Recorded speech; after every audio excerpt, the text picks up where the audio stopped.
And we're live and recording. Willie, dude, what's up, man? Thank you for being on the podcast. How's your day been?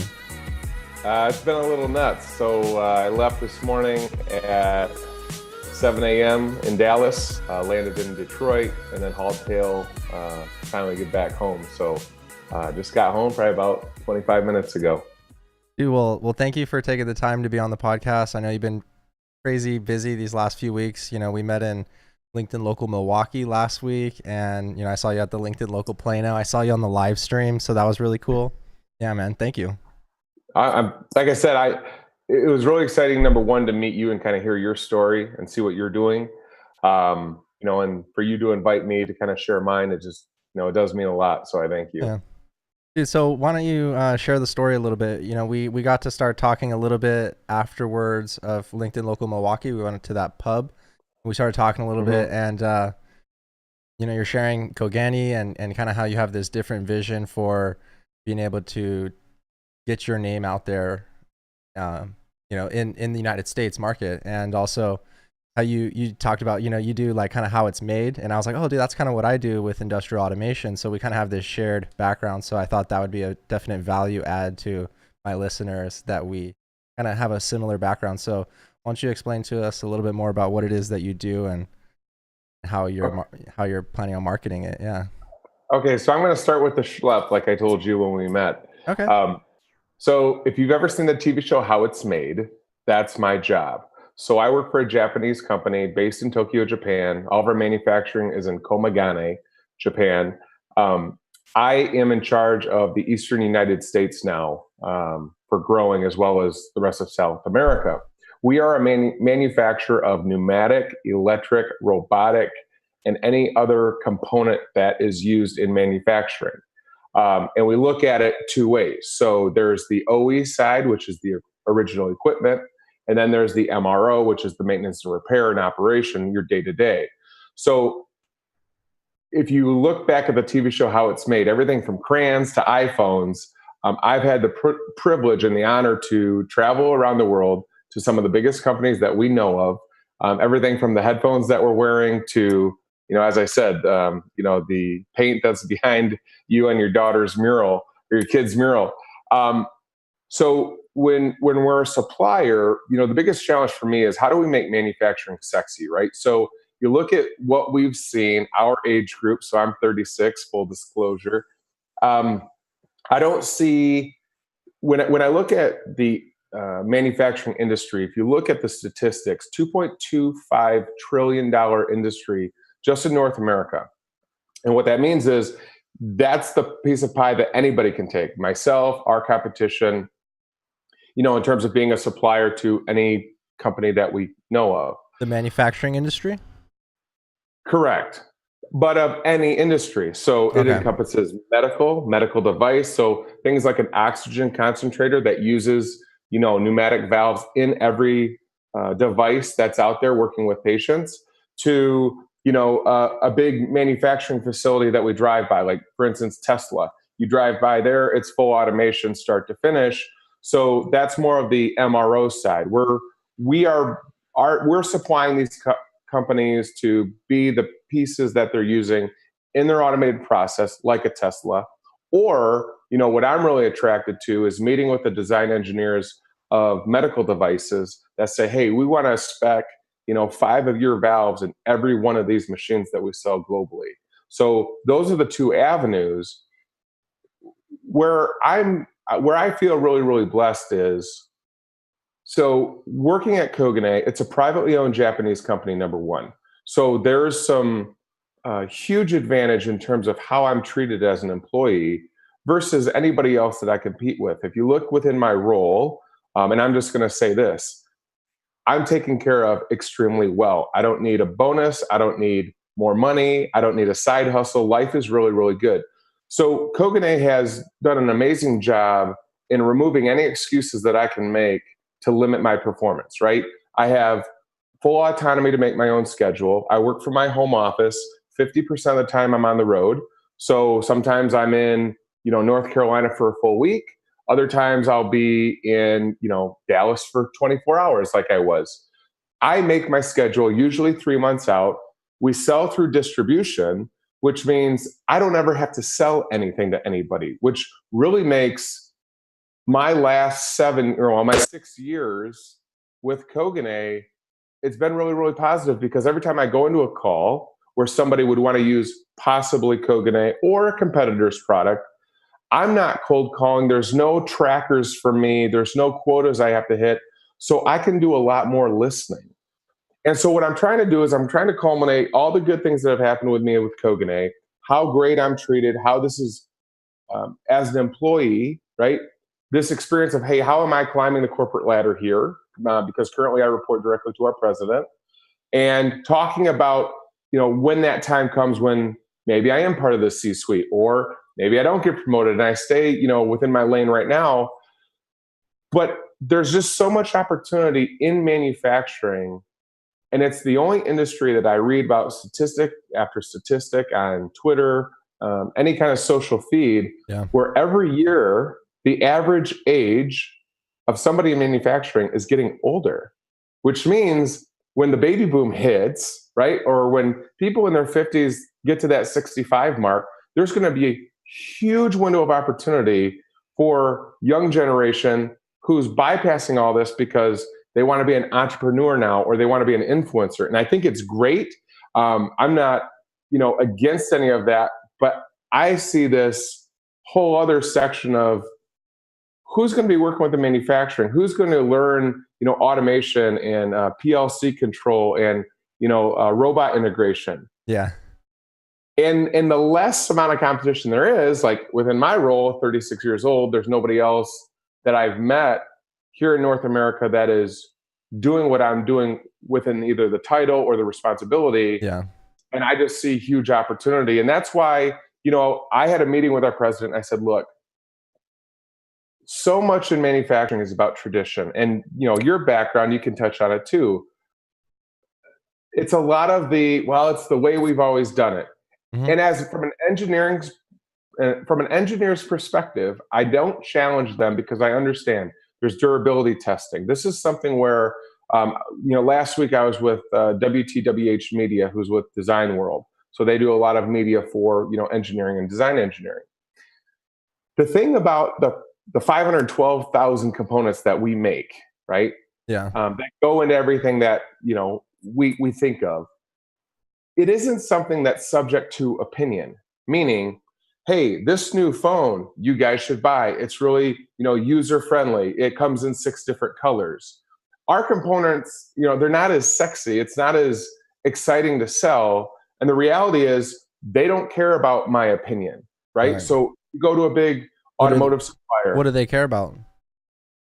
They care about the product working based on their testing. Okay. So when you understand that, and I'm able to at Koganei, I simply give them samples, let them test, because what they'll say is, that's great. It's made in Japan. It's the highest quality. It's just like Toyota. I love the literature you gave me with all the specifications. It looks really good.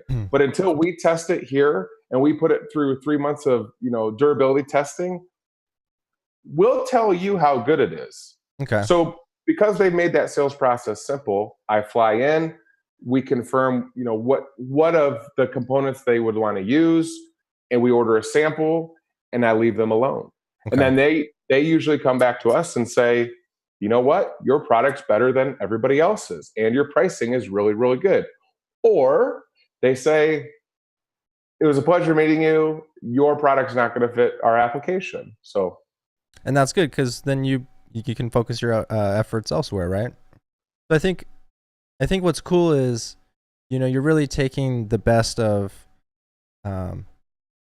like the new sales approach. No one wants to be sold, right? So you're just really just building relationships and then letting your product speak for itself. And I kind of get what you were saying, where it's not a matter of opinion. This component serves purpose X, and it either does so or doesn't, and they can decide that for themselves. And you said you also offer like free design support engineering services. Correct. Could you tell a little bit about that? Yeah. So typically, when you're working on an original equipment, right? Like an application where they're using our components to go into everything that they make. For instance, let's say a phone had 5 valves in it. they would want to make sure that, we design just like what's inside the phone, that the valves fit the dimensions that they want. You may need to make a custom manifold, right? So there are companies that we compete with that I've heard have charged $20,000-$30,000 in engineering fees to just do the design work. Yeah. Koganei, this isn't, kudos to Willie. Koganei does it for free. And they look at that as the investment, long-term partnership. If we're going to work together, if you're going to go with Koganei and put, 5 in every one of these, and you're selling 10,000 of them throughout the world, we can handle that cost as an investment of that partnership, because in the long run, we're going to get it in the volume. So, that too is just nice, because that's something else that I don't have to sell. Yeah. So, and as you hit on, so if I've got all this time where I'm not really having to manage a sales quota, and I focus everything, because we sell through the distribution channel to market, it's relationships. I have a lot of time to do what? Teach people how to say Koganei. Yeah. Or be on a podcast like this, or be on a podcast, right? LinkedIn Local Milwaukee, man. Dude, it's really cool. I really like that they give you that freedom. Like I said, they're really taking that new approach to business. And I don't know, maybe they also have some cultural things that are coming. You said they're Japanese owned? Yes. So that maybe they kind of have some Zen like stuff that, like some companies in America, they just don't get it,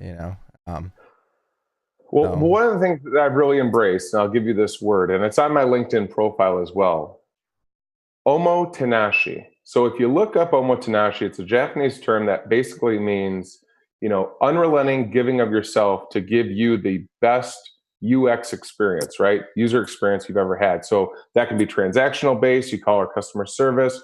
Wow, we got our, the CAD or the step file so fast. You gave us pricing so fast. You expedited the delivery and didn't charge us at company X, for instance.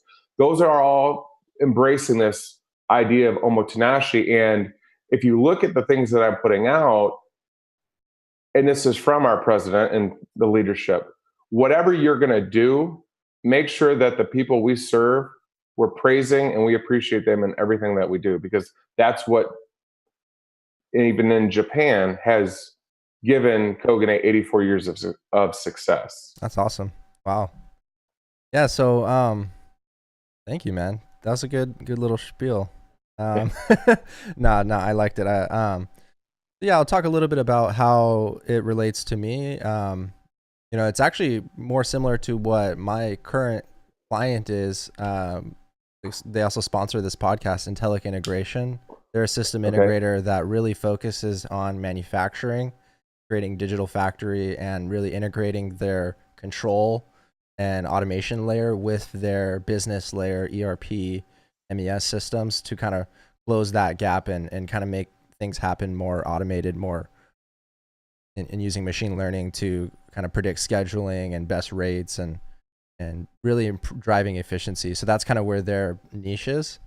And they kind of have that same approach to creating an environment where employees can kind of naturally gravitate to where they're strongest and where they can best serve the organization.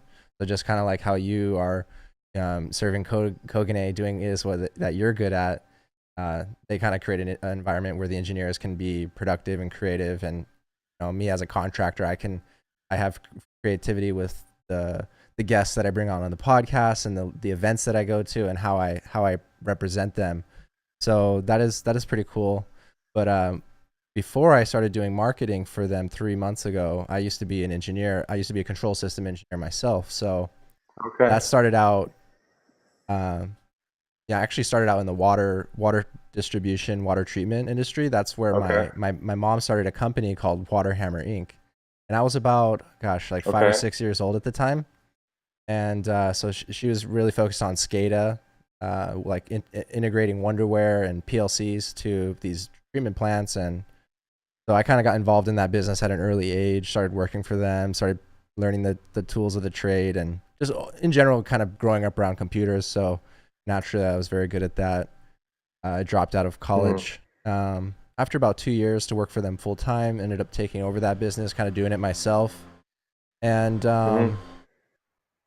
yeah, then I actually closed down that business, went to go work for another integrator for 2 years. Then I left that integrator to go work for a different one for about 8 months. Then I quit to do content creation full time. So kind of been a wild ride, but I just turned 26 this week, and Well, happy birthday. thank you, man. Yeah, it's been a lot of fun, and yeah, definitely. That's why I resonated with you, is because you see the vision, and I already knew you were going to be successful when I met you because of the presence that you have in a room and being able to talk, and Thank you.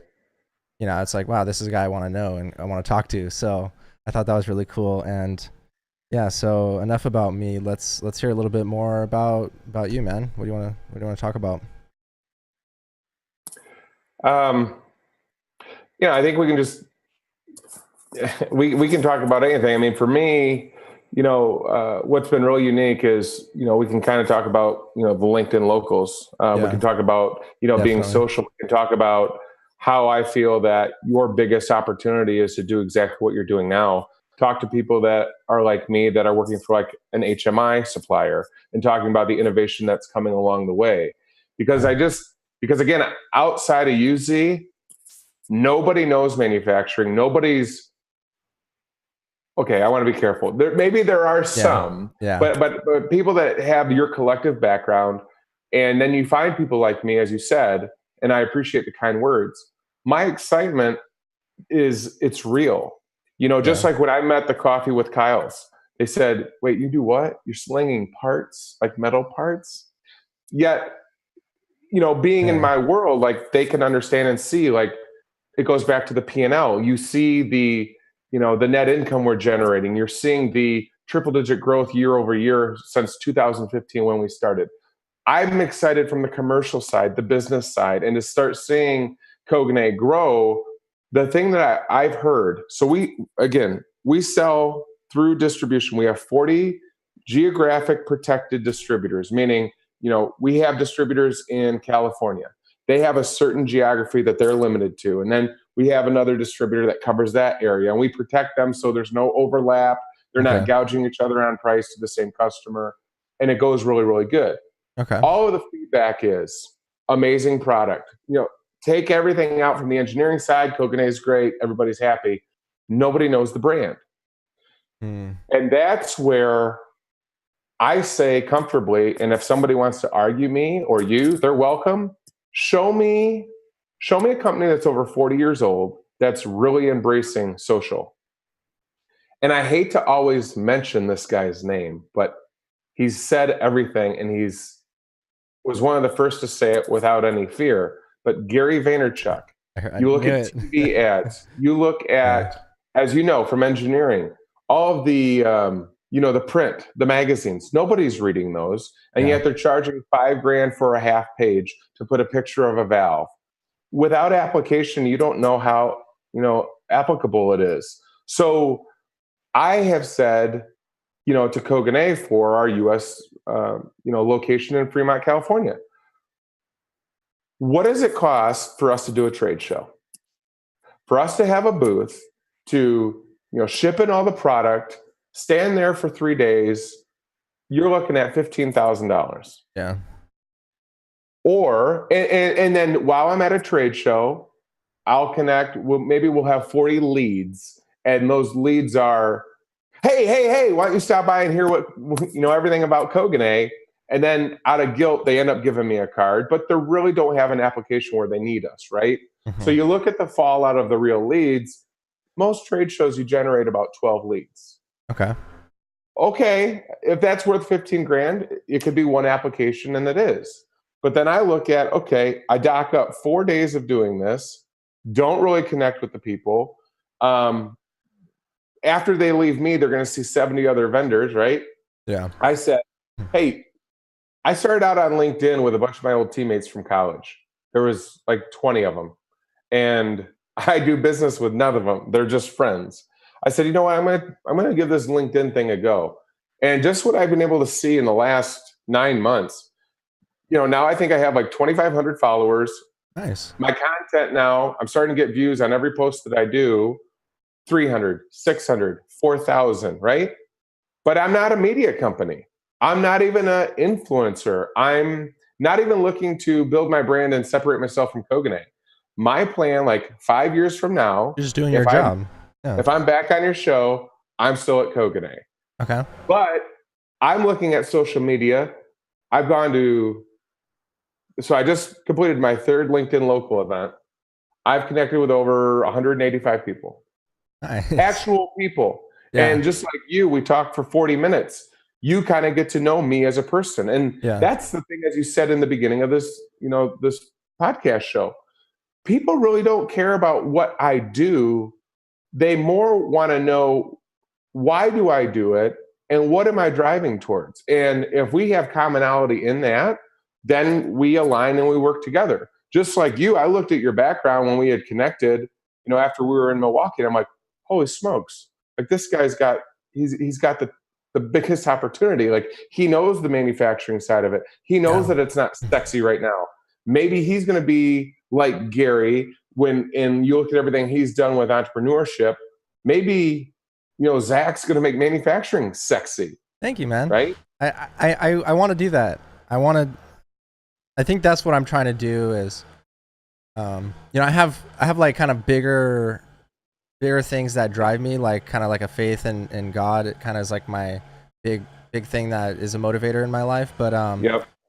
like I can't just, well, I could do anything, but I really wanted to continue in a path that leveraged my existing experience and who I was, like my background in SCADA integration. And then, some of the companies that I worked for, they did a little bit more on the manufacturing side, and like Intellic, they do pretty much strictly manufacturing, and now they're starting to do some pharmaceutical work. But, it's all, it's like, it's me, it's who I am, it's my story. So I wanted to continue to leverage that. And, like Intellic, their whole mission, what drives them is to save and create middle-class jobs in America. And so what automation does, it doesn't actually eliminate jobs, but it actually creates higher paying jobs that, people to maintain these systems, people to, work on these analysts and algorithms and, people like you and me. Right. So, gosh, where was I going with that? So save and create middle-class jobs. And that's what manufacturing can do, right? If we innovate in America and bring it back home, it's like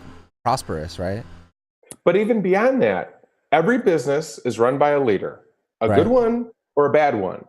And that's what I think is so dynamic. Nobody is tapping into, like nobody knew Koganei. Nobody cares to know Kenji Kuro, who's my boss. But I feel like in 20 years, they're going to write a book on him. Like he is an amazing, like he's been the best mentor. It's that total, Japanese leadership through wa, another Japanese word meaning sustaining harmony and everything that you do and touch. There's just so much that I learned from the leader. And then you sit and go, how many buildings do we drive by, right? Like industrial parks. But if you tap into, hey, everybody, I've got, Bill Smith from XYZ company. They make, who cares? Yeah. But did you guys know that Bill Smith is a cancer survivor that has sponsored over 27 families on the Make-A-Wish program? Like that's where I'm saying it's like, and then what happens? You look at what we do on social. That's why people follow, right? Yeah, making an impact. Touching people's hearts. Some of it is, oh, they're really, really popular. I want to be around them. Yeah. But then when you meet people with an amazing story and they're like real sincere, humble, kind, like good people, you're going to pull for them. And then you're going to naturally tell everybody else about their story. Case in point, I'll say it here on the podcast. One of my distributors, the company is called Penn Air, Pennair. They're located in New York, Pennsylvania, Lancaster County, land of the Amish. Not a real, it's not New York City, it's not LA, right? Yeah. To me, they were just a distributor at first. But then when I started peeling the onion and I meet Bob and Cheryl Ryan, who are second generation, and as I had mentioned in the example, they have a wall that they don't talk about with arrogance. I think over 34 families they have financially sponsored the Make-A-Wish program.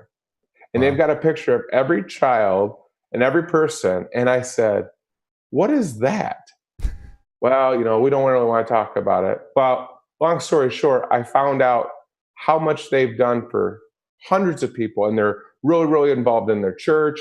And it's like, and I say this to them all the time, they don't even sell that much of us. Like, I don't say that they're horrible, but we're definitely not their top supplier, right? Yeah. But I love them because of the people that they are. Yeah. That's a good You story, say, man. yeah. And so that's where I'm saying, like, when you look at everything we're doing, right? We're chasing followers, we're chasing the views. It's human nature. We like to be liked. We don't want to Yeah. die alone. We want people to know our story. We want to find commonality in everything we go through. Being a dad, Yeah. adversity, marriage, divorce, Christianity, maybe not being Christian, at all walks of life. Yeah. But we find commonality in everybody. And what's really humbling is, as I've been doing these LinkedIn events, doing the social parade, and you've done them too. Yeah. You realize, like, no matter where you go, we're all the same. We really are. When I first started my career, I was out in Jerusalem, in Petah Tikva, a suburb of Tel Aviv, Israel. And I thought, oh man, this is going to be scary Larry out here. It's going to be sand and camels. And then I got there and I was humbled. It was like Miami Beach.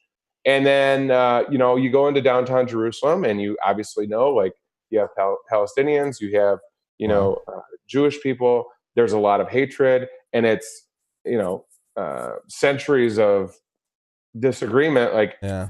our government's not going to fix it. And until you go there, like, you understand the animosity. And yet, what brought you there? a distributor. Wow, nice, man. That's awesome. Yeah. So you've been to Jerusalem, the most contested area, like, of religious area and war and turmoil. Yep. My distributor, I can tell you their name, is Conlog.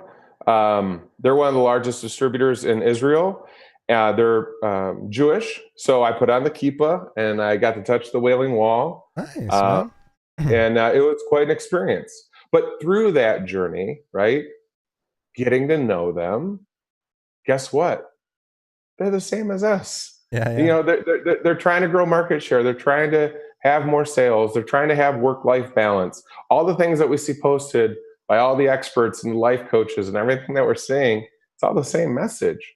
And yet, for me, so much of my growth happened the last 6 years in business, when you realize, like, that's the paradigm, right? Like, you could be a musician and not be that happy. Jim Carrey had a quote saying, I wish that everybody got famous and rich and realized that doesn't bring you any happiness, right? Yeah. Because there's trade-offs in everything that we do. So, that for me too, on the social piece is, I'm finding now all of a sudden I'm connecting with people a lot faster, because I'm talking less about Koganei, more about, a lucky kid from Michigan that gets to travel the world and work for a Japanese company. And then, from that, it's, okay, what's your life like? Work-life balance, and, figuring out, like, what you want to do and things like that. So that's the beauty of what I love, like what you're leveraging now, with this show. Because, like I said, like, when I watch your show, when I first see somebody on, like, I don't know them from Adam, but then if they've got an amazing story, guess what I'm doing? Like, hey, you don't know me, but I want to follow you. I want to be connected because I really like what you shared on, Z's show. So yeah, man. And then if you share this and someone knows you, but they don't know me, then it's kind of like a network effect. And that's what's really cool about this. And yeah, just trying to craft a life that works around what you want to do and what's fulfilling. I was making like 6 figures at 24. Well, I was making 6 figures before that when I was running my own company, but like when I went to another system integration firm, I kind of took a little bit of a pay cut, basically to kind of just get some experience outside of just my mom's company that I took over, right? So I kind of had to build a little bit of more rapport, especially without a degree. So, I went through that gamut, and then that's where I went to another firm, because I don't know, it's really weird. When you get in with a company, it's almost like they just kind of keep you, like, they give you real small raises and stuff just to kind of keep you happy, but you can get a big bump by going to another firm. So that's what I did, and ended up the culture actually was a lot worse. It was like more rigid, less forward looking, and they're a good business and all, and I'm thankful for the opportunity that I had there, but it just wasn't for me. But my point is the money, I almost had to make that high level of money to realize that the money wasn't really what should be driving me. Sure. Well, so I'll give you an example, and the viewers are going to say BS, and they're going to, jazz me on LinkedIn when I say this, but I'm telling the truth. So, again, my title is sales manager for, the East North America and the East half of South America. I was offered a job to be a VP of sales, and I'll tell you, it was well north of 170,000 a year, and I was like, no, and people were like, oh, are you kidding? You wouldn't turn down that money. Well, number one, you don't know what I'm making now. So that's point number one. Number two, I work from home. Yeah. I have 2 kids. I coach my kids' sports. I don't like tomorrow, my life, like corporate hat, guess what? Now I'm the nerdy dad with the hat that claps, cheering my daughter. She's got a basketball tournament all weekend. And I'm going to be there for 22 hours and I'm going to have a numb butt from sitting on the bleachers. But I get to do that.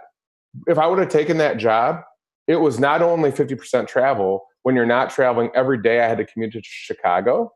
And I live in West Michigan. Like, no. And that's where, like I said, I don't know if it's an age thing. Like you were saying, Zach, like maybe in your 20s, like you get out, whether you do the school thing or, you start on, I call it the tacit knowledge or the application knowledge. You're in the job, you're moving up. And I look at it as like, it's 2 things that are concerning. One, you had said it, and you hear it from a lot of people. If you want to get promoted, the fastest way to get promoted is job hop. Yeah. Well, that to me is ridiculous in itself. I know, right? For numerous reasons, but it's what we always hear. And then the other thing is you do get to a certain point, whether it's, like I said, you start a family, you start realizing, like, again, Gary has said it, what's another $1,000? Because I'm traveling, I'm basically, the pay that I get, I use for 2 weeks when I'm home. I have plenty of money now. So, for somebody to incentivize me to say, well, not only are we going to pay you more, we're going to, whatever, give you a gym membership. No, thanks. Yeah. Because as you said, I don't need more. I have everything that I want here. And the thing that I love the most is I make my own schedule. Okay. And I just think that for me, that's what works. Now, other people, they may want to be driven financially for various reasons. You want to give, you want to tithe and give 70% of it to charity. Perfect. That's awesome. But for me, I'm living the way I believe I'm going to live once here. And I want my kids to be like, wow, not only did dad make sure everything was taken care of and we're spoiled, he's at everything, with the exception of, like I said, there are sometimes I miss, 2 weeks a month, but it's a Sunday through Thursday or a Sunday through Wednesday. But small price to pay because the time that I'm home for the next week, I get up, it's breakfast, it's lunch. By the time Friday hits, my daughter's had so much dad, she's ready for me to get on that flight and get out of here. So, that's just the other dynamic piece that, like I said, as we take a step back and we kind of look at everything in motion, you really start kind of singling out like what people are chasing and what drives them. And then it goes back to, again, finding that commonality and connecting. So what would you say that drives you then? I know you said the being able to make your own schedule is important, but like, what would you boil that down to as your driving force? Like family, balance, that Japanese word, what was it? Oh, well, there's wa or omotenashi. No, the biggest thing that drives me is 2 things. One, I am a kid at heart. I mean, as you get to know me more, a lot of people on LinkedIn will tell you, like, Willie's nuts. He's 36 years old, but he's, 12 on the inside. I get geeked when I go into a factory and I'm like, whoa, I know this company and it's so cool to be here. How does everything work? And you see, again, like the TV show, how something's made start to finish. That still excites me. So I'm really amazed to, be, and here's a plug, a former Western Michigan University football player, and to be on the campus at MIT and Harvard and, connect with people at the WIS Institute that are coming up with new technologies that are going to reshape, human life. that's humbling. Yeah. So I get to do so that's that's for Willie, the selfish, like I love the job. Okay. And then the life I have is the balance of time. It's making my schedule. It's when I'm here, I'm present. It's when I'm on the road, I'm present. And I have just, for the last 6 years, just had 100% happiness. I've never had a bad day. Is there stress? Sure. But I wouldn't have it any other way. Hmm. What would you say? What would you say like your number one tip or hack or habit that helps you is? I think the hardest thing is either one, discovering what it is you really want. Like if you're not happy, but you're too scared to do what would make you happy because of fear of failing, fear of, hey, I'm 35 years old, I have a kid, I can't do what I want to do. Who said? Um, for me, and maybe call it too many hits to the head, I've always felt like, why not me? Like until Zach tells me, no, I'm not going to be on his podcast, maybe I ask. Or, like I'm not intimidated by anybody, not because of arrogance. I mean, trust me, like if I go into a business meeting and I get totally like embarrassed and I didn't know what I was talking about, like humbling, but I'll at least try if that's what I want to do. So like it just there's something within me that like you look at the LinkedIn locals, right? Like you're kind of a celeb. There's others that are well, but there's others that have a really strong presence. They're Yes. getting well known, and And then you go clout. to these, yeah, and then you go to the LinkedIn events, and people are almost like intimidated or scared, and they don't say hi. For me, I'm like, hey, what's going on? Willie Yeah. Morris, what's up? My name's Yeah. Willie. Like, They're just people, man. And once that switch flips inside your head, it makes it a lot easier. You remove this barrier between you and what your dreams are. Not saying everybody has to be an internet personality, but if that's what you want, sure. then that's what you should go after, right? Or the host of a podcast or whatever. Social media Yeah, social media guru at Koganei USA, traveling all over the world. Dude, it'd be but cool. yeah, Sorry, I'll let you get back to that thought, but no, go ahead. you guys should do like little videos at when you go to tour like a factory, like do like a little mini how it's made episode. That would be so I would cool. love to, but we can't because a lot Is of it times we're part of the disclosures? competitive advantage. Yeah, right. So like Okay. again, if like we're getting spec'd in a product, like they don't want anybody to know that we're there. Like it's funny you say that. So on my flight, I use the GoGo Wi-Fi. So I was hammering out some emails, and I got a message from a new connection on LinkedIn, and actually that's what they said. Like, the first part was, hey, your profile looks really cool, and you connected with Zach, so it's somebody that you and I both mutually know. And where all have you been? And I'm like, I can't tell you. That's the only thing that stinks about the job, right? Because a lot of times, like, for two reasons. One, like, I don't want my competition knowing, like, hey, Willie was just in Dallas and he was with Texas Instruments or, whoever, because number one, the competition is going to be like, we should go in there then and try to undercut them or something. So Yeah. there's that piece. But then, yeah, I mean, we're in the business of, again, if somebody's just buying parts in the facility, I'm not flying out. When I'm flying out, it's the design engineering team, and they've got 3 prototypes on the table, and they're saying, we would like to have you possibly be a part of this. We need you to sign this document here, here, and here, and you're not going to disclose anything. Yeah, So that's the only to even thing. walk in the room. But what I can do, and this goes back to the question you had said about the hack.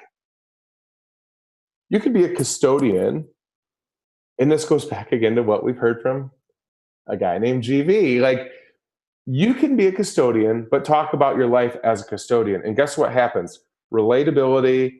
And now you've got a following and a community of 50,000 people talking to you about, maybe you're a union, custodian, and you're in with a school district and you're talking about that, as opposed to like what mop you use.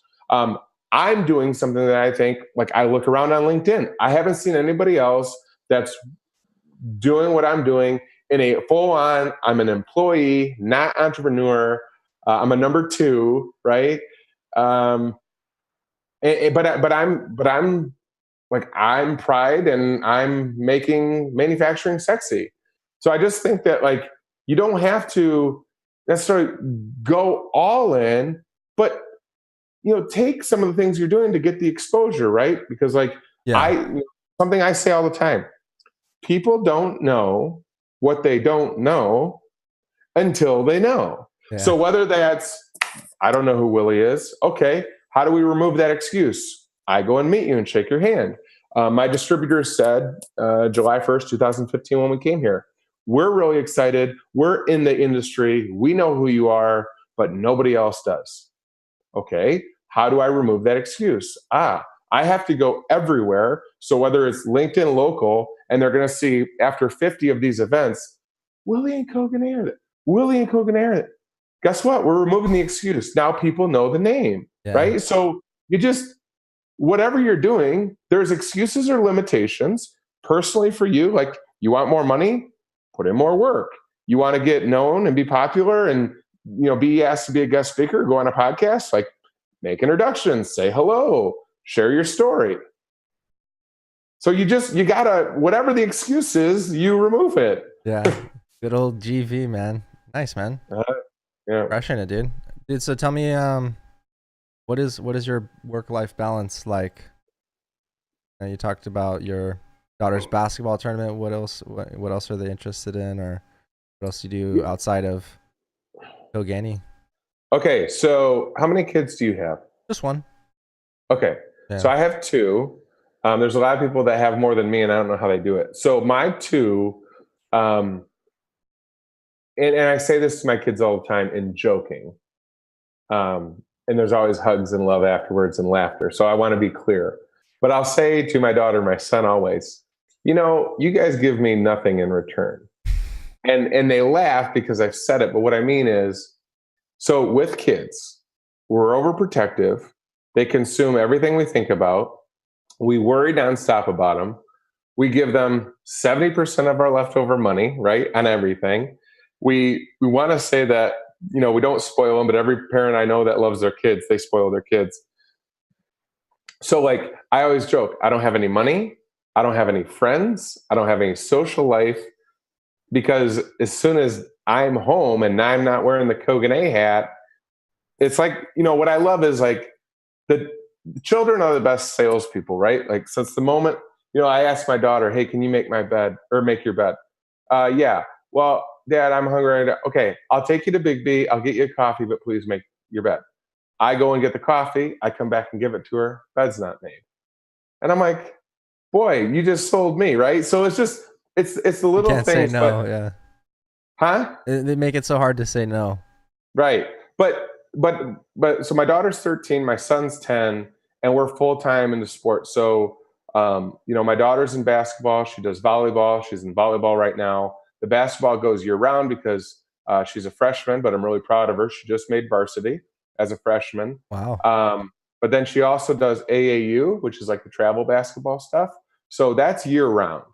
And then on top of her schedule, 4 days a week, sometimes 5, or all weekend. Now my son, who's 10, he just made a really elite travel baseball team, which they play pretty much year round. He also plays football.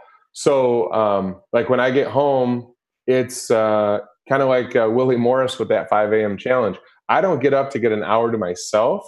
I get up to knock out 300 emails so that I can get through the day with the kids and, my scheduling and everything else. So that's kind of like the balance piece is, I find that when I'm on the road, I actually get more done. Like I don't get any bills sent home anymore, right? Because it's all online. So it's like when I travel, it's like I can get all the bills taken care of. I can get all the schedules done. Like the kids are going to be, like for us here in Michigan, the kids start school after Labor Day. So there's a big rush right now. I know that a lot of the parents are going back and forth to school. They got to get these, signature forms and insurance forms signed because the kids get these iPads year round now.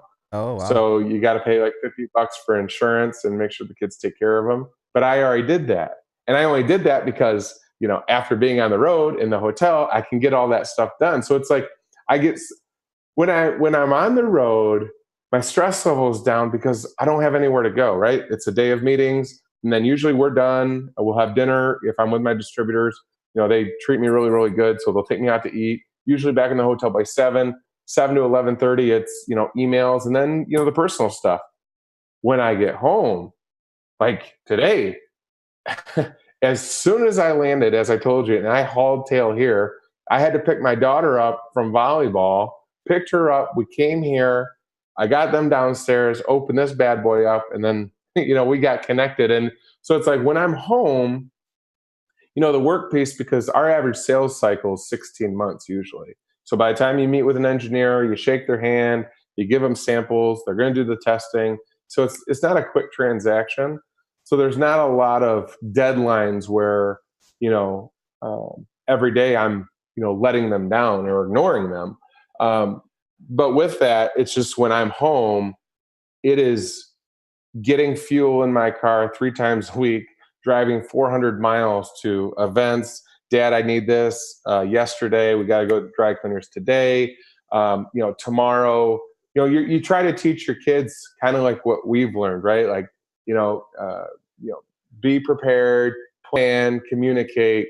Well, that kind of goes out the window with a teenage daughter, maybe even a teenage son. I'm not there yet, but all the time I'm like, hey, so Dad's coming back, Saturday.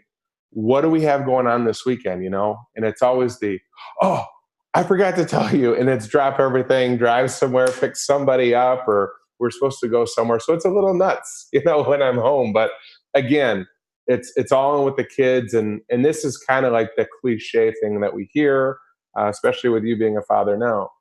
The kids grow so fast. Yeah. Well, no, duh, because everything's such a blur. You don't have time to relax, especially as they get older and they're in activities.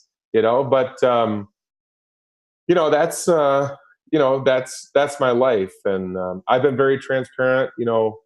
One of the unique things too, and as you have other guests on, I'd be interested to hear their perspective on this. So my boss, Kenji, who's on LinkedIn, so feel free to reach out to him. Yeah. I told him I'd be on your show. What's really unique about our story too is he was a friend first before he became my boss. Oh, cool. So, we're really close, so much to where, if he flies in and, I host him or we have a meeting here, my kids run up to him and give him a big hug and call him Uncle Kenji. And, my dad, he'll tell you all the time, like he likes Kenji more than me. I think he's kidding.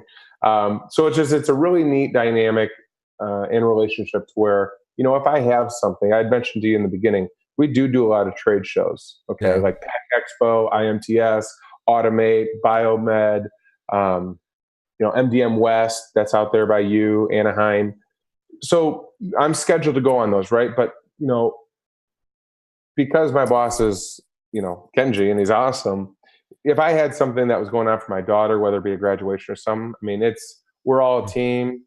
He has, no arrogance. It's, dude, you go do that and be dad. I'll go in your place, and then I'll just fill you in. That's really awesome, man.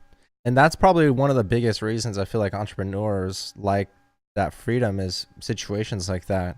I know, like the weekend that right before I quit my job, my engineering job, like my fiance's mom was getting naturalized in Utah, like naturalized as a citizen. She's an immigrant from the Philippines. She's been here for 30 years, but just like, not an actual citizen yet. So, I wanted to be there for that, but it was like on a Friday and I would have had to leave, on Thursday night. So and they just weren't the type of company that'd be like, yeah, Zach, just do that, work from Utah on Friday or whatever. Or, they're like, oh, you don't have any vacation? Sucks to be you. So when I quit, it's like immediately I got to go to that. And that was like a cool thing to be at, right? My fiance, my daughter, and grandma, Nanai getting naturalized, right? So it's like those little events that you miss out on. So what would you say?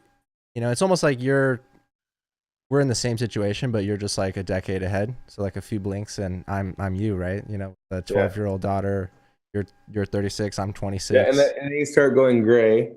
I'm starting to go gray. I got I think you've held in well because you don't have that stress, that stress of like, oh, I can't go to my daughter's graduation because I got to be at some trade show. what kind of nonsense Yeah. is that? I would quit just over that, you know? So that's really cool, man.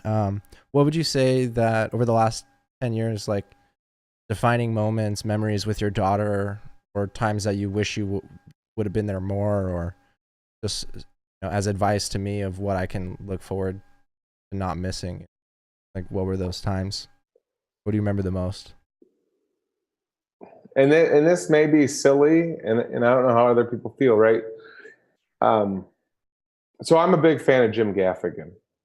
You know, he makes this joke about, what's something we could do where the whole family's miserable and I shell out $5,000. All the family trips, those have been memorable, Okay. and memorable in the sense of we did it. But you Mm-hmm. get there, it's, you know, son's crying because his ice cream fell. Daughter's crying because she didn't get cheese on the fries. We're standing in line and it's 300 degrees. Like, it's such a blur and chaos. For me, the thing that I embrace the most is the one-on-one time. When I'm home, and this may sound cheesy, you know, I don't swaddle my kids. I don't lay with them. That's weird. But every night before I put them to bed, I sit with them. And whether it's, you know, rubbing my son's back or my daughter, she wants me to just shut up and listen to her. And um, what I really embrace is the fact that she's 13 years old. She's really, really open with me. Good. Except the whole boyfriend thing. I'm just like, you know what? You can talk to your mom about that.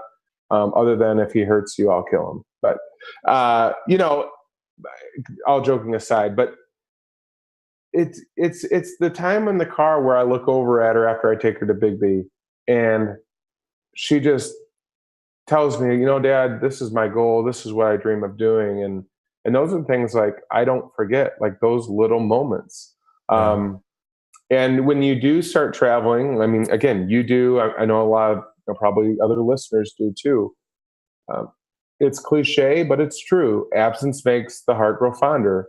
When you're home and you're in the grind and every day it's chaos, like I said, I'm grateful in the fact that I'm not at a 9 to 5.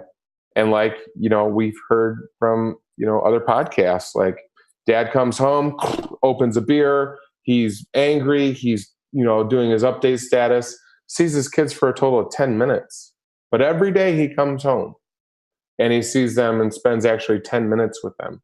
Where me, yeah, I'm on the road for a week, but I come back home and like I said, it's all in to the point where the kids are like, oh, you know, it's too much dad right now. But because I've been gone traveling, we don't fight as much.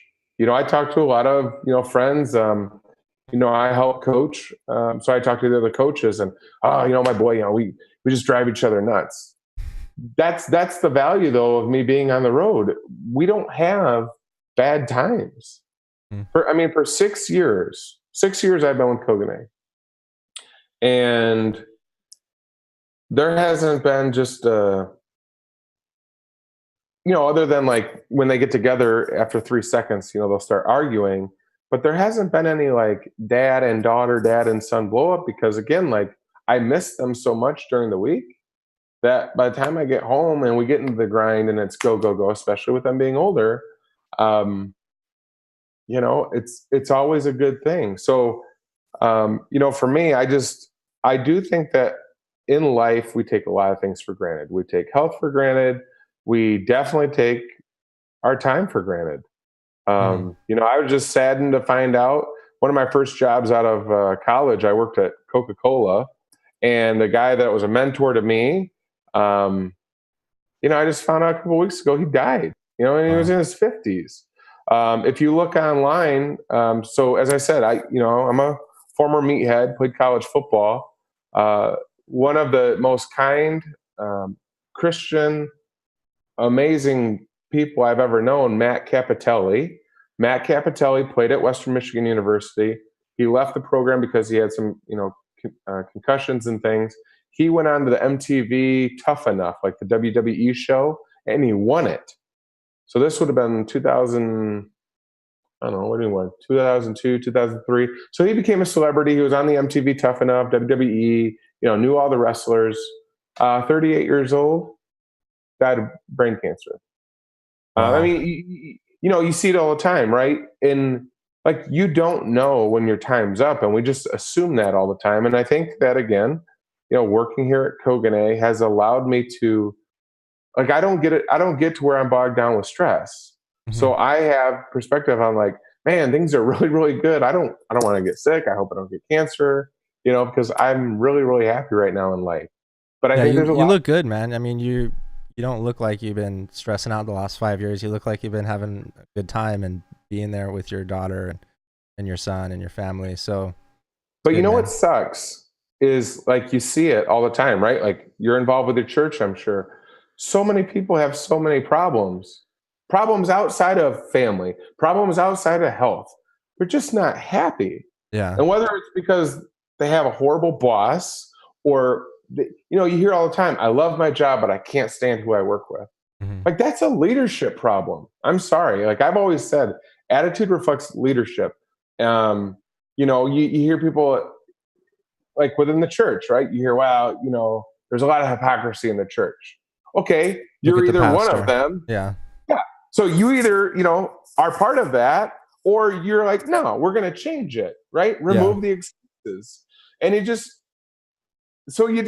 see, like, when I, again, being social, when we were at the Dallas event, last night, there was people there where I'm like, I talk to them, I'm looking them in the eye, getting engaged, and I can just feel like, oh man, when they leave, like, they've got life happens going on. And what breaks my heart is when it's not family, when it's not sickness, when it's not financial, and you're just miserable because of the environment or the people, or you come home every day and you don't feel fulfilled.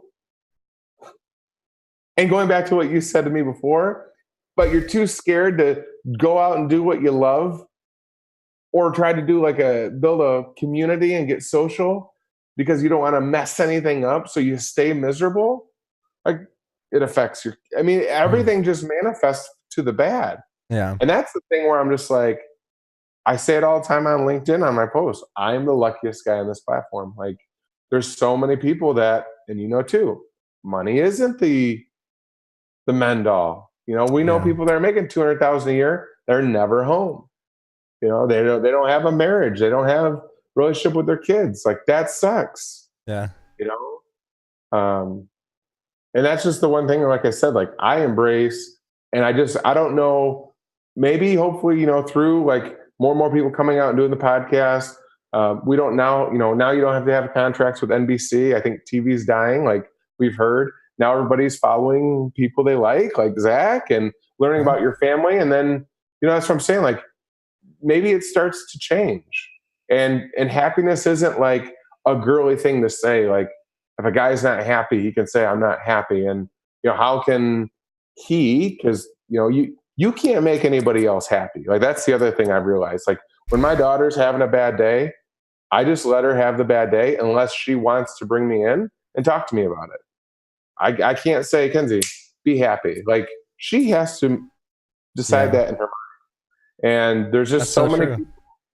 Yeah, there's so many people that I feel like aren't happy, and what kills me is, either they admit it or you believe it, and you see month after month they're not changing it.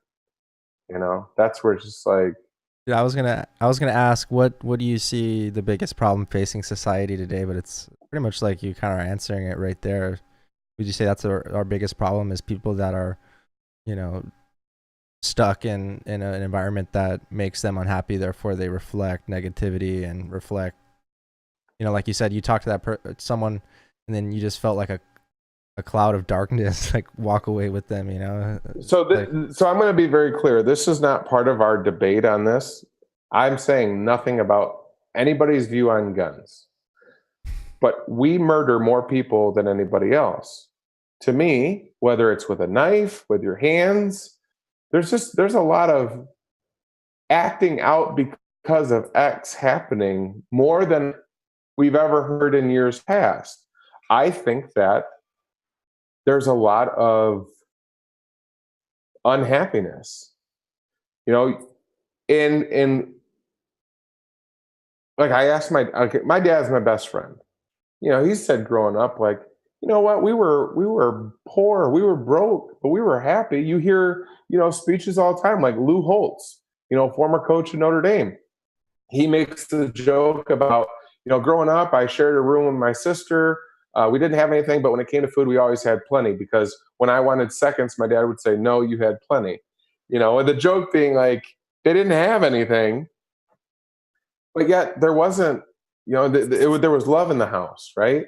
Um, and I just think that I don't want to say there's a lot of hatred. I don't even think it has anything. Like, you can say it's media or influence. Like, like people ask me, like, what's your view on video games? Like, growing up, I played Contra. I played shooting games. I don't own any guns, and I don't have any anger. There's people that played zero games but have acted out on violence. Yeah. They're unhappy. They're miserable. So, I feel that, nowadays, more and more people are miserable. And I think that social media, again, just like anything else we're a part of, you can become the victim. Case in point, you go to LinkedIn, people come home sad. LinkedIn sucked. I didn't meet anybody. Well, what did you do?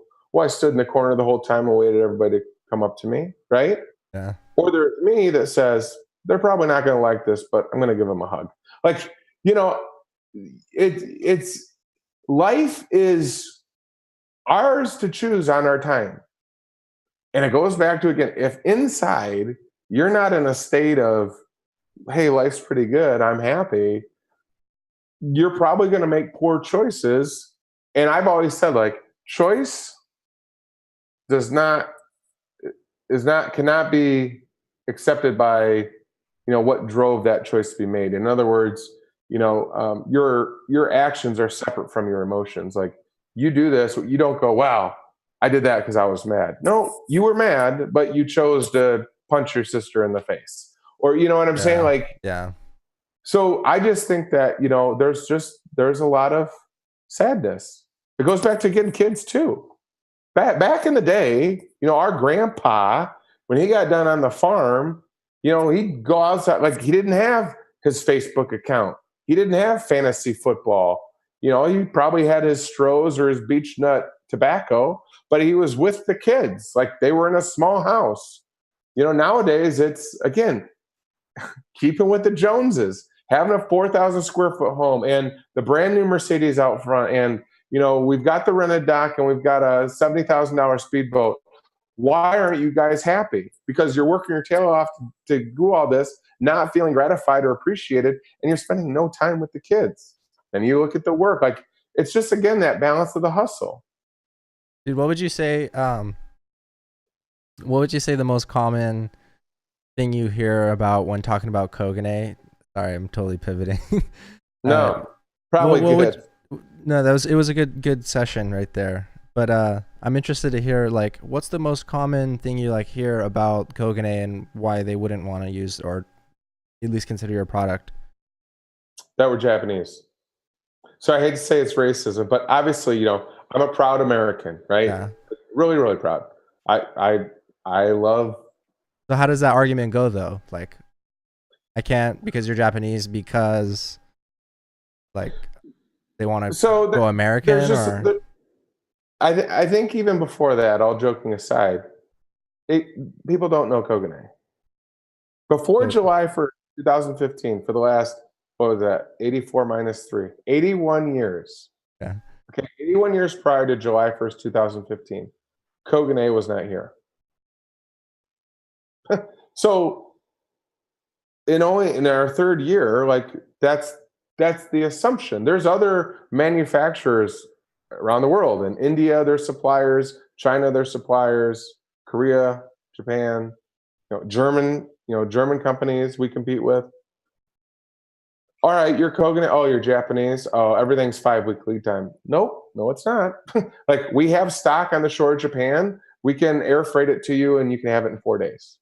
Oh, we didn't know that. You also didn't know how to say Koganei. You were saying Koganei.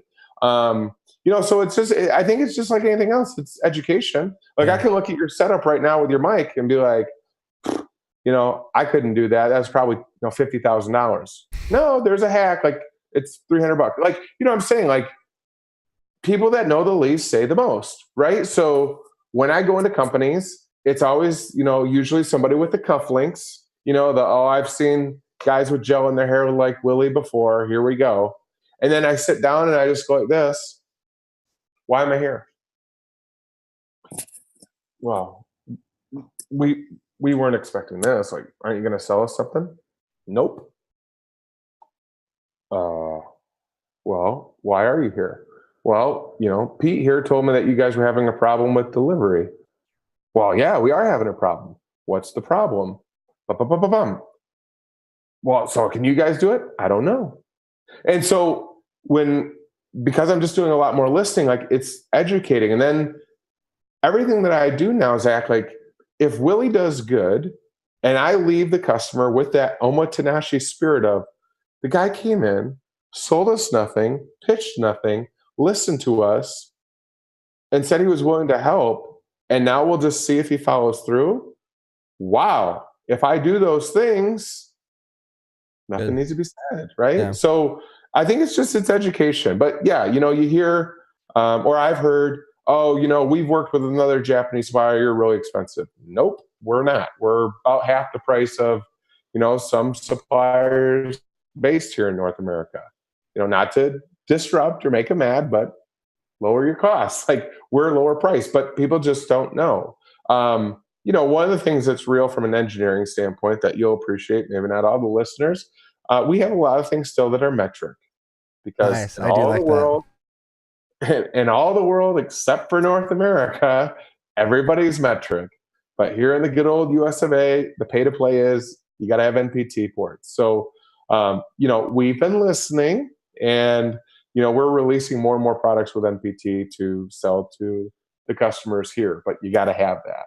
So, when I go into a call and they say, hey, we want to use this product, you got it in NPT or Imperial. No, it's just metric. Never mind. We can't do it. But, I don't fight it. I just get it. I'm like, okay, fair enough. And then I report it to engineers. And from their standpoint, like if I complain about it enough, then obviously they see the demand, right? Like if I go to 20 customers and they're like, they said also like we need to do this, then we either make a choice, we make a change, or headquarters doesn't complain that we're not selling that because nobody, wants it, That's cool, man. Have you heard of a company called Wago? Oh yeah. I know Wago well. They my uncle works for Wago, and what's interesting is he actually used to work with my mom and dad doing SCADA and stuff. So, but then he went to go work for Wago as an applications engineer and kind of like sales. So he'll help customers mostly on the PLC and like terminal blocks, connectors, and really just kind of an applications engineer. Some of their drives, I think they're starting to release drives now, but yeah, so it's kind of interesting because they're German based, I believe, and then he's out here in the States and he's worked there for about 7 or 8 years now. And what's cool about he has that flexibility, works from home, sets up his own schedule, and he has a YouTube channel, so he actually does Wago programming videos, and I mean he's got almost 2 million views now and like 7,000 subscribers, so he's known as Wago Kurt.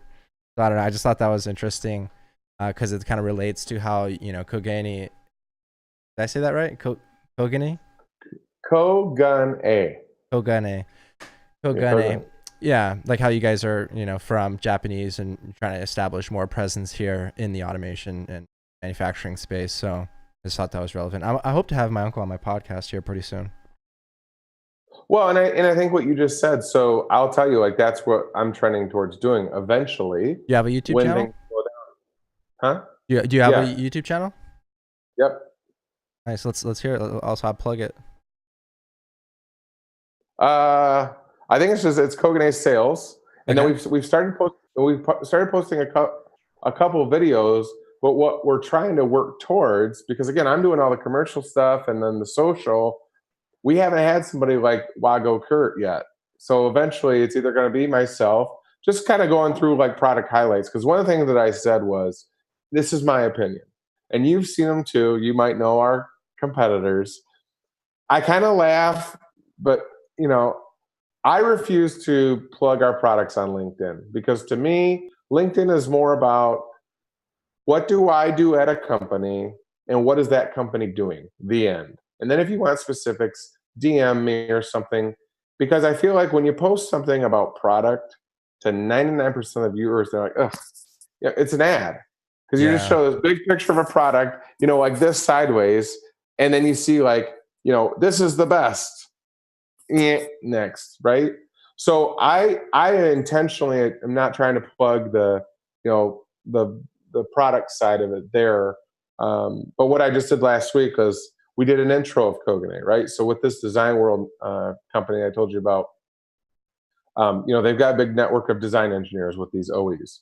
So they kind of put together a calendar of like, hey, I'm going to go out to Cleveland and we're going to basically do a 3-minute product highlight. Not saying it's the best, but just, hey, this is Koganei, this is a vacuum generator, or this is a valve, or this is an actuator. Here's what ours has. The end, kind of thing. But the first one they said, you know what? Nobody knows Koganei. Tell us about Koganei. Tell us your story. So what's actually been really, really cool is you invited me to be on this, and you allowed me to do the same thing I did with Design World. But now I'm gonna, it's gonna fan out through, your audience. But Yeah. I think that's always the basis. Like before you tell me about Wago and their new drive and all the, the panels that they're winning, right? Like who's Wago? Like Yeah. what's Kurt's background? And that's where I'm saying, like, before you tell me how smart you are, I want to know how much you care. Like, how much do you care about life? How much do you care about what you're doing? Because especially in our industry, and that's the other thing that's rare. Going back to what you said, there's a lot of young guns like me that they'll start with a competitor and then they leave and go somewhere else. I mean, there's some reps that I know now, they're still sales reps. Like they're not in management yet, but they've jumped 10 different times. And it's like, oh, you're with, so-and-so now. And, you got to think, and this will just give you some context. So Yeah. most of my distributors, they have Wago. Then they'll have like the extrusion, like 80/20 or, any of the other brands. And then there'll be like conveyor companies like Dorner Conveyor. So a Koganei distributor is somebody that's doing panel assemblies. They're doing valve assemblies. They're doing, custom cylinder applications with unique mounting. They're getting more into the PLCs. Some are starting to get into the HMIs, which, that takes a lot more learning, right? And there is where I see, like I said, the huge gap. Okay. Like the youth aren't there. And Frank, who's 67, he's smart, but it's old school, man. Like we're on HMIs now. We're not, digital, Push zero. buttons. Yeah, right. So there again is like, but it's not sexy right now. Like to me, I see everything sexy as it's entrepreneur, it's own it, and this is your business. Well, that's all well and good, and that whole life balance and everything else, like you said.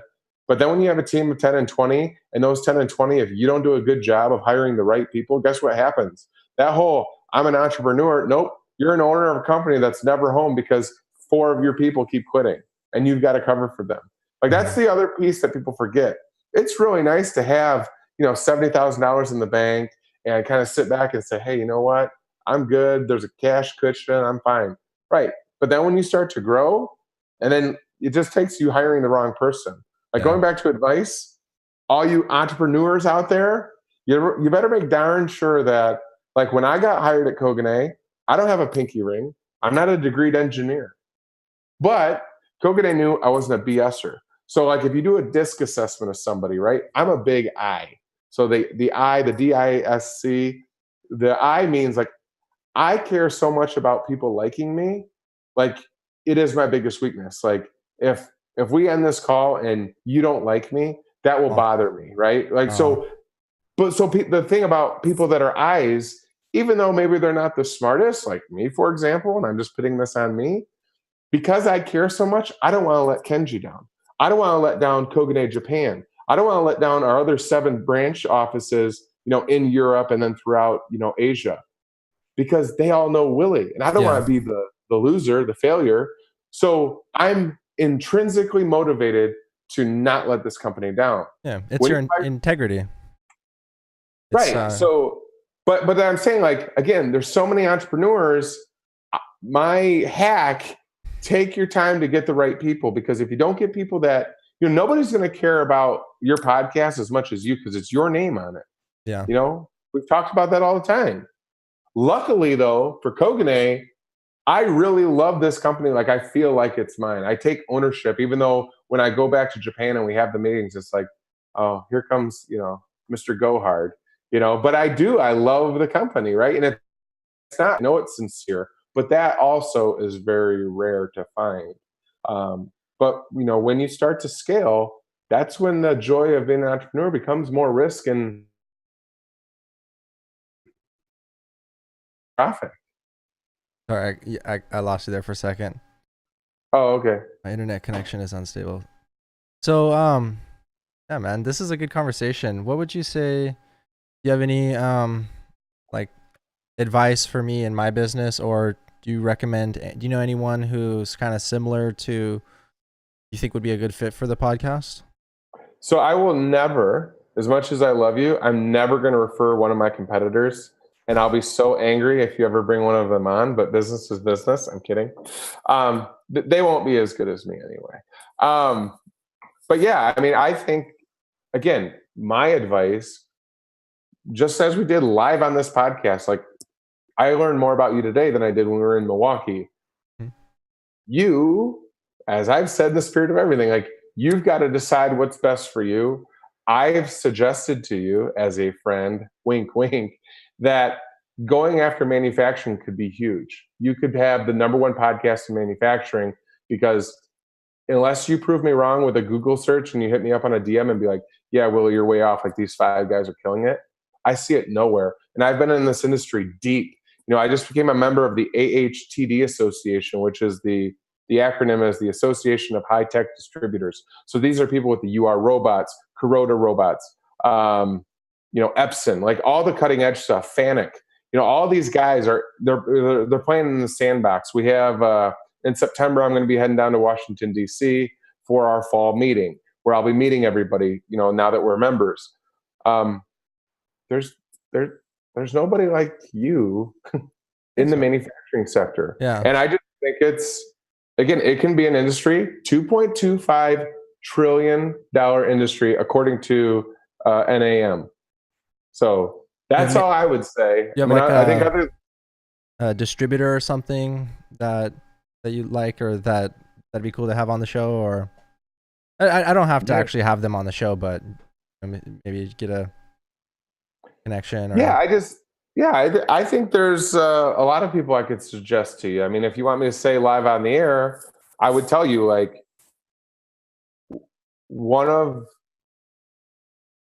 and I'm going to say this again, and I want you to bring it up if you have him. So okay. Bob Ryan, Cheryl Ryan, they are, Cheryl's actually the president and CEO. She's the boss at home, and I think at the shop too. But also Seth Bray, he is the COO with Pen Air. Okay. I love them. They are, so, they're a really large distributor in York, Pennsylvania. Been around for a long time. We were new to them, in 2015. We're doing like nothing. So I always throw that in their face. Like, they're doing millions and millions with 2 other suppliers that, just because I'm competitive, like, I respect them. They're good suppliers, but deep down I hate them because I want to be number one. Yeah. And so I made a comment to Bob Ryan. I said, do you ever think that I'll be your number one supplier? He's like, not in my lifetime. He's like, because, like at the time he's doing like 30,000 a year with us. And with these other suppliers, he's doing more than 6 million. Well, because I'm competitive, that really chapped my tail. And I've hated him for it. So I always throw it in his face. But all that joking aside, I have never met a husband and wife combo that have done more for kids with terminal diseases. Like, hate that I'm not your top supplier. You guys are like two of just the most, like, I have more respect for you two, because they could easily sit back, take in millions of dollars and do nothing, right? Like, they could have the 10,000 square foot home, you know what, screw the community, screw being involved at LCBC, which is a church they're affiliated with. You know, forget helping, you know, this boy with terminal cancer. Like he personally baptized two uh, two kids that died, and is forever like a part of their family. And the thing Wow. is, like, I don't want to love them, but I do. Like, they're those people where you just like, I don't care if you wake up and you watch Charles Stanley or Joe Osteen, or you say you're this Christian or whatever your belief is. They're the kind of people that you hate because it's like a good athlete. Like you think you did good and you volunteered, and then you go and like hear what they did over a weekend, and you're just like, I hate you. Like, you know, they fly to a third world country, they feed 10,000. On Sunday, they come back and they run their church. And then on top of that, Monday morning, they've, you know, got a food truck for their whole team. Like, you'd want to talk about one uppers. And I say it all out of love and joking. But I think just to give you that context of, again, having a long term success, sustaining a business, growing that business, becoming a power in fluid power in supplying manufacturing, and yet they've got a story that would resonate with thousands of people, and you go, holy cow, like they've done all of this and nobody knows about all the good they do each and every day. So I mean, but I would make a they recommendation don't tell anyone about it themselves, but would they be mad that you shared that? Because it sounds like a really cool people and they're doing really cool things, and I think the world should know, because when Bob met me, like, so he had and you can Google, like, and he, again, I'm doing it now, like I don't care what he says. I just, so he gave his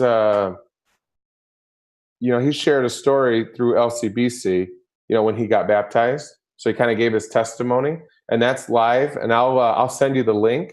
Okay. But once you see it, you'll realize, like, wow, this guy's pretty top shelf. And you know, he's evolved a lot, you know, like I've met some people too, and I think age plays it. Like, I'll admit, coming out of college, like I drank beer, I was a, you know, party animal, I was the prototypical like meathead. And now when I get older, like a beer once in a while is really all I need. Like, there's no more keg stands. Part of it is like, you know, the kids do what I, you know, they learn by what I do, not what I say. So hypocrisy can't be a huge thing, or it is a huge thing. So you can't, you know what I'm saying?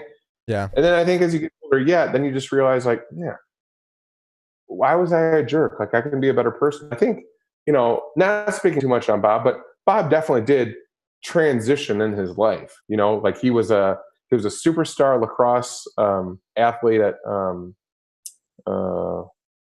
what school? Bucknell. You know, a pretty prestigious like academic school. You know, met his wife. They raised a beautiful family, and like I said, like he's kind of gotten perspective or changed on what was important to them. And over the last 30 years, like when I talk to other people, because Bob doesn't want to ever talk about it, right? He's a humble person. I get these stories, and I'm just like, I come back and I see them, and I give them a big hug every time I fly in, and you know, they're just like I said, they're the kind of people that what I believe social media can do when we talked about positivity, like that's what I'm saying. There's not enough of people learning about the good people, you know, without it being tied to something. Yeah. So by you having a podcast, it's a neutral, like, you know, this isn't an affiliated or a sponsored thing. This is, you know, Wild Willie from Koganei hyped you guys up and said you're remarkable people, and then he's going to blow it off and go, oh, Willie, you know, he's a handful. Because I, you know, again, I joke all the time. They're one of the worst distributors for us, and it has nothing to do with their effort. It's just they've only had us for, you know, 2 years. So in time, because they're a machine and they, you know, they serve so many people in manufacturing, we'll be up there. But I mess with them now because, like I said, like they just, when you talk about people you want to emulate, whether it's a mentor, they're just the kind of people where I'm like, you know what? When I'm in my 50s, like if I've been able to accomplish from a career standpoint and a work-life balance standpoint, oh, and also like before my time's up, like I impact other people's lives, Bob and Cheryl would be up there, you know? Thanks, man. I'll have to check into that.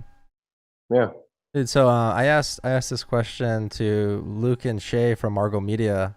at the end Okay. of their podcast, but I asked, well, where do you see your life in 5 years? Which you already kind of answered that. You still see yourself at Yeah.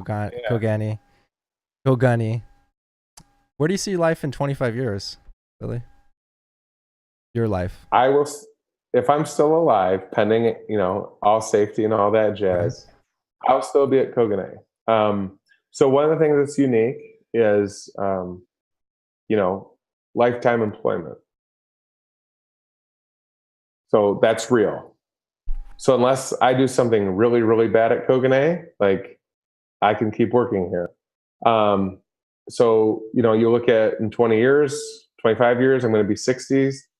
Um, I see myself still loving what I do. I see, let's see, do I want to be a grandpa yet? Maybe I could be a grand. Yeah, maybe my daughter will be married by then if I like the guy.